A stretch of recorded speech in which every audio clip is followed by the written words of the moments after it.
मैंने आप सबको एक बहुत आवश्यक सूचना देने के लिए बुलाओ है यहाँ। आज मैं कान्हा के पीछे पीछे वन गई थी। वहां मैंने कछु ऐसा देखो है जिसकी कल्पना करना भी असंभव है। मैंने बहुत विचित्र मानव देखो वहां, जो मानव जैसा भी ना था।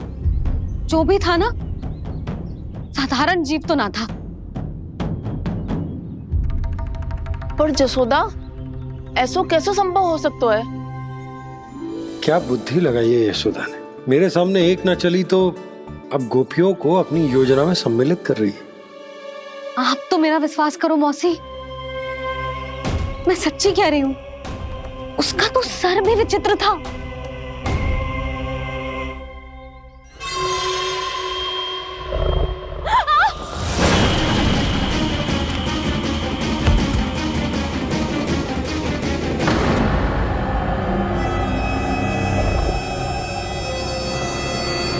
मैं असुर ना हूं रानी भाभी, मैं तो बंसी हूं। बंसी, तू यहाँ क्या कर रहा है? रानी भाभी, कान्हा ने ये पोटली और मटकी देके भेजो है ताकि आपको पता चल जाए कि उन लोगों ने भोजन कर लिया है और वो सब सुरक्षित भी है। तू उन्हें अकेला छोड़ के यहाँ आ गए है और ये भी कह रहे हो कि वो सुरक्षित है।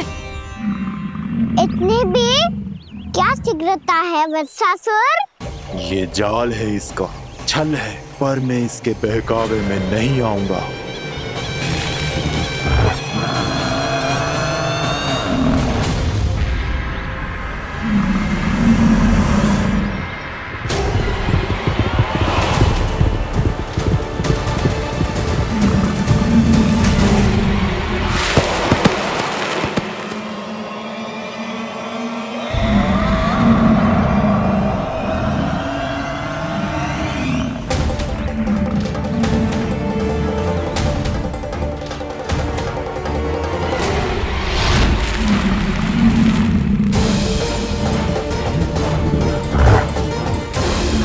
कब तक बच पाएगा तू?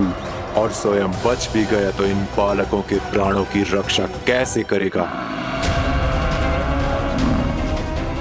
यदि तू अपनी हार स्वीकार नहीं करेगा तो इन सबको अपने पांव के नीचे कुचल दूंगा मैं।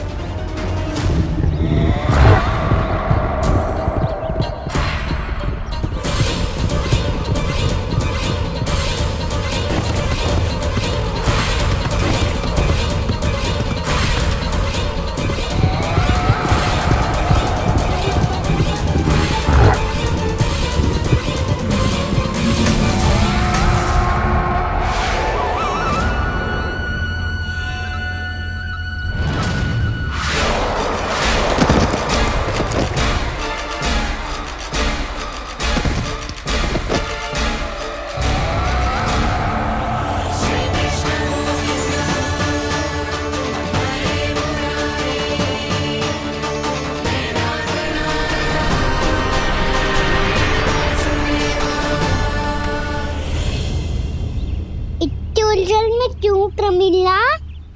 रामलीला, पर मैं तो वत्सासुर हूँ। अब हो, पर वत्स से पहले तो प्रमिला थे। माँ भली असुर। तो फिर मैं वत्सासुर कैसे बना प्रभु? एक बार तुम माँ ऋषि वशिष्ठ के आश्रम गए थे। यक्षो, गंधर्वो और देवताओं तक को पराजित करके जिसने अपने अधीन कर लिया, वो मुरुपुत्र प्रमिलासुर आपके द्वार पर खड़ा है। महर्षि वशिष्ठ स्वागत नहीं करेंगे? द्वार पर खड़ा व्यक्ति देवता या असुर नहीं होता है प्रमिला, वो तो बस एक अतिथि होता है और अतिथियों का स्वागत करना हमारी परंपरा है। आओ। पर वो नहीं जानते थे। अभिमान तुम्हारे विवेक को निकल चुका था। आपने हमारा स्वागत तो कर लिया महर्षि, परंतु यहाँ तो हमारे बैठने के लिए उचित स्थान तक नहीं है। हे माता नंदिनी, असुर राज के लिए आसन की व्यवस्था कीजिए।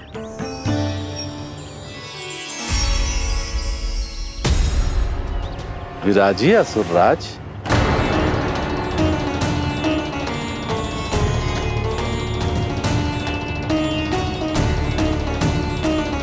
अब जब आपने मुझे बैठने के लिए कहा ही है तो भोजन की व्यवस्था तो होनी ही चाहिए। अतिथि तो ईश्वर स्वरूप होते हैं प्रमिला, और उनकी इच्छा पूरी करना हमारा कर्तव्य है। हे माता नंदिनी, मेरी विनती स्वीकार करें।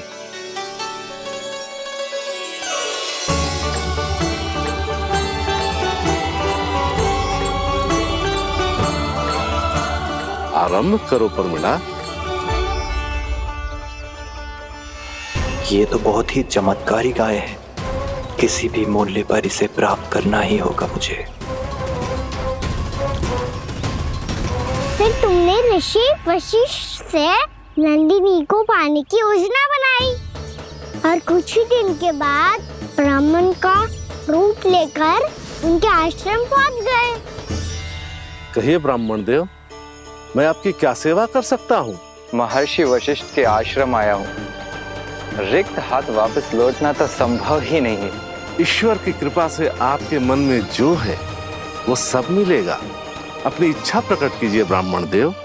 तो महर्षि, ये गाय मुझे दान में दे दीजिए। गाय मुझे दान में दे दीजिए। किस सोच विचार में पड़ गए महर्षि? क्या आप ब्राह्मण की इच्छा पूरी किए बिना ही उसे आश्रम से लौटा देंगे? किंतु इस ढोंगी के कुचक्र में मत फंसिए महर्षि। ये ब्राह्मण नहीं, असुर प्रमीला है, जो छल में मुझे आपसे छीनने आया है। छल? मेरे साथ छल करता है दुष्ट? तुझे इस कपट का दंड अवश्य मिलेगा। माता नंदिनी, इसके कुकर्म का फल दीजिए। तूने एक दिव्य गाय को पाने के लोभ में अपना वेश बदला था। अब मैं तुझे श्राप देती हूँ, तेरा वेश सदा सदा के लिए बदल जाएगा। इसी क्षण से गाय का बछड़ा अर्थात वत्स बन जाएगा तू वत्सासुर, बन जाएगा तू वत्सासुर। ये क्या हो रहा है मुझे?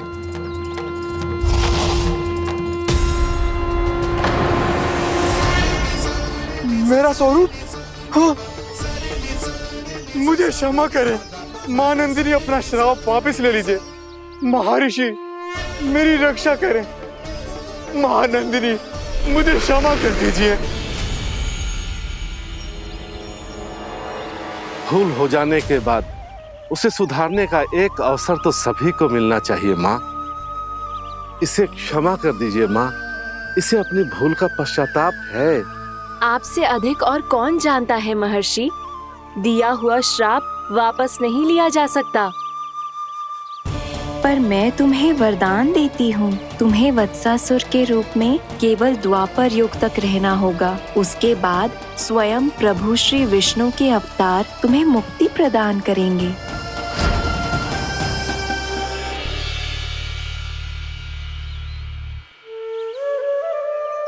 मुझ जैसे मूर्ख अभिमानी दुष्ट को भी आपने मुक्ति प्रदान की प्रभु। जब भी किसी को अपनी भूल का आभास होता है, वो उसी क्षण क्षमा पाने की योग्य बन जाता है। और जिसने वर्षों तक पश्चाताप भी किया हो, उसके लिए तो मुक्ति का मार्ग भी सहज खुल जाता है।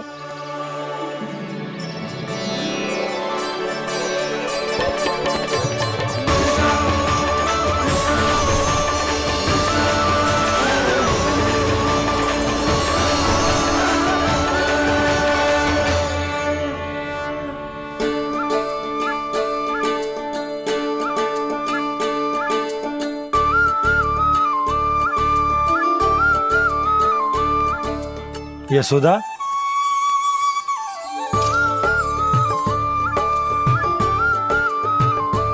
यशोदा, कुम्हार के यहाँ से दीपक ले आए हूं।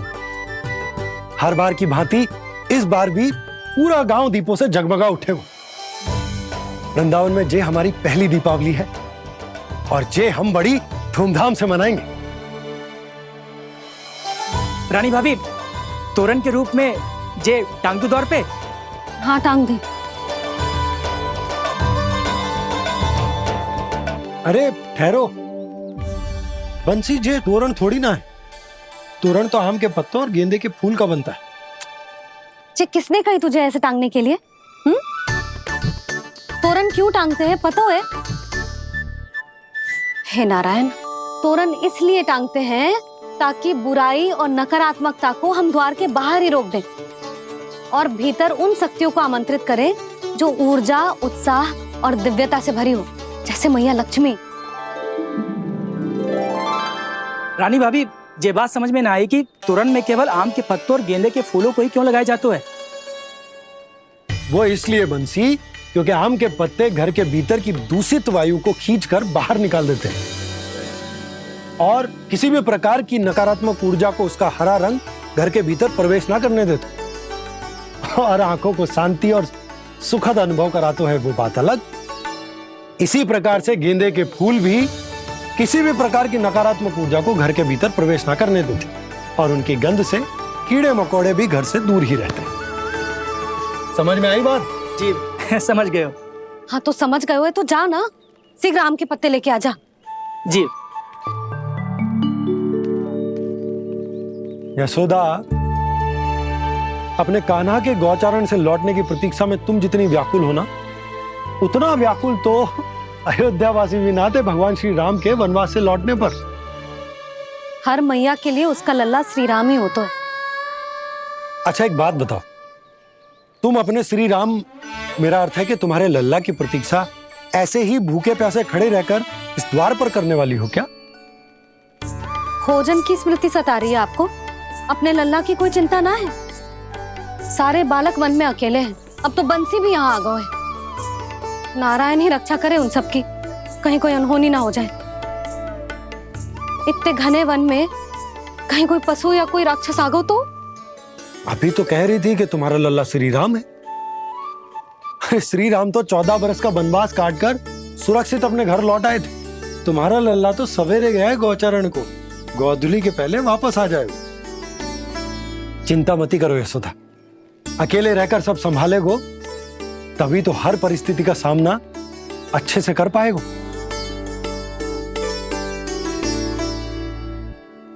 कान्हा,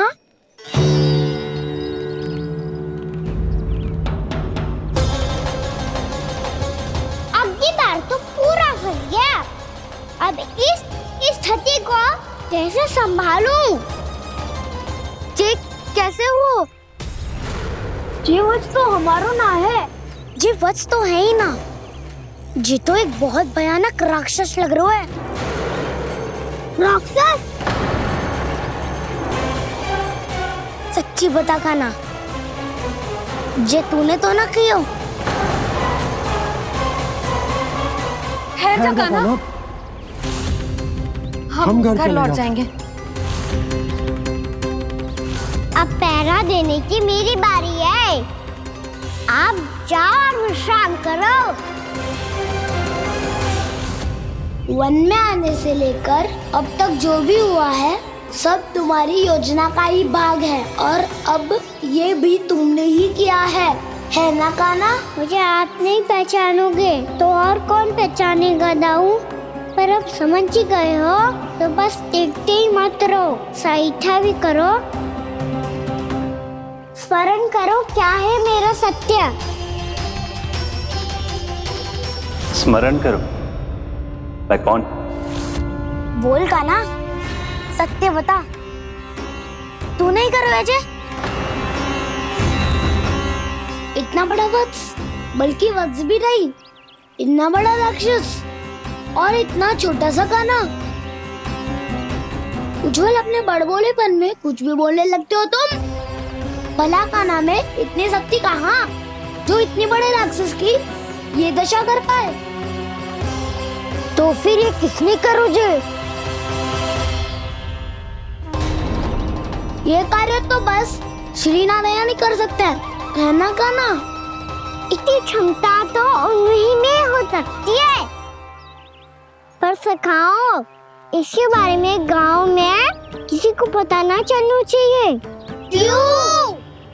क्योंकि यदि हमारे माँ को पता चल गया कि यहाँ कुछ ऐसा हुआ है तो फिर कल से हम में से कोई भी यहाँ ना आ पाएगा। तो फिर गांव में ही खेलना छुपन छुपाई। उन सब का तो केवल वन आना बंद होगा।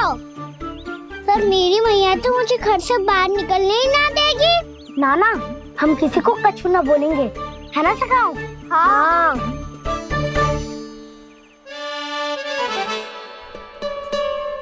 क्या होगा हो सकता? तो हाँ क्यों ना कह रहा है? क्योंकि हम यदि वन में आते ही रहे और ऐसे ही भयानक राक्षस या पशु ने हम पर फिर से आक्रमण कर दिया तो कान्हा है ना, मेरे कहने का अर्थ है कि श्री नारायण है ना, जैसे उन्होंने आज हमारे प्राणों की रक्षा की, भविष्य में भी वही करेंगे। तो चलो और सारे के सारे खाद होली का समय हो गया है, वापस चलना चाहिए। मना तो कर दिया है, पर ये सब मानेंगे यदि इनमें से किसी ने भी भैया के सामने मेरा पेट खोल दिया तो?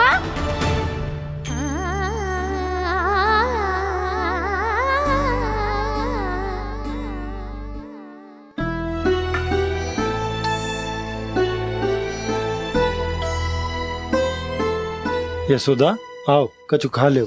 मैं अब और प्रतीक्षा ना कर सकती, मैं जा रही हूँ। भूखी जाओगी? हाँ। और जब कान्हा पूछेगो कि मैया आपने भोजन कियो कि ना, तो क्या कहोगी? जब उसे पता चलेगो कि उसकी प्यारी मैया उसके बिना भोजन ही ना करती, तो वो स्वयं भी भोजन ना करेगो, पूरे दिन भूखा रहेगो। यही चाहती हो तुम? कान्हा के लिए भोजन कर लो, फिर मैं स्वयं लेकर चलूंगा तुम्हें कान्हा के पास।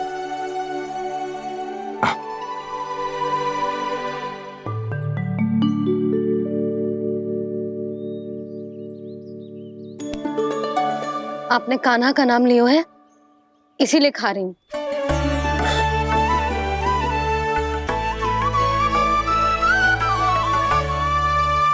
तो जय कृष्ण के नाम को। जय बात। और जय वाला यशोदा, नीलमणि के नाम का। अरे नीलमणि के नाम का मान ना रखोगी तो उसे लगेगा कि ये कृष्ण कान्हा जैसे नए नाम आ जाने से उसका पुराना नाम फीका पड़ गो। स्मरण है ना तुम्हें कि कान्हा के नामकरण से पहले नीलमणि नाम ने हमारा कितना साथ दिया? तो जे तो खाना पड़ेगा। हाँ। बस। और जे अपने नटखट मुरलीधर कान्हा के लिए।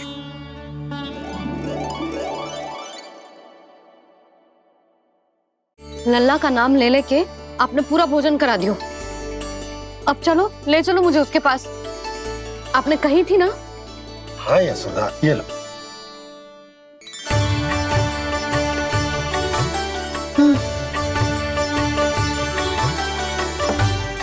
चलो। हमने तो वापस न लौटने का वचन दिया था अपने लल्ला को। मैं तो मैया हूँ, ममता में आके अपना वचन भूल जाती हूँ, पर गोपराज तो अपने वचन के पक्के हैं। जे इतनी शीघ्र कैसे तैयार हो गए?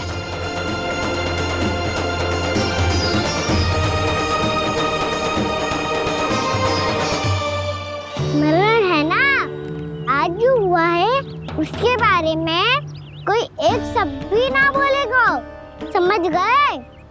हम तो समझ गए कान्हा, और हम बताएंगे भी ना। पर इसकी मृत्यु देखकर क्या करें? यदि किसी गांव वाले ने देख लिया तो हमें तो बताने की आवश्यकता ही ना पड़ेगा। चिंता मत करो, श्री नारायण सब संभाल लेंगे।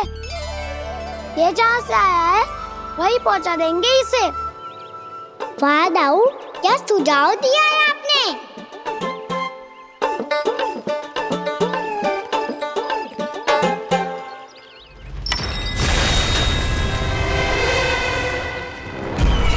देखना तुम दोनों, जो कोई नहीं कर पाया वो वत्सासुर करके दिखाएगा, बद्ध कर देगा मेरे उस शत्रु का विष्णु अवतार।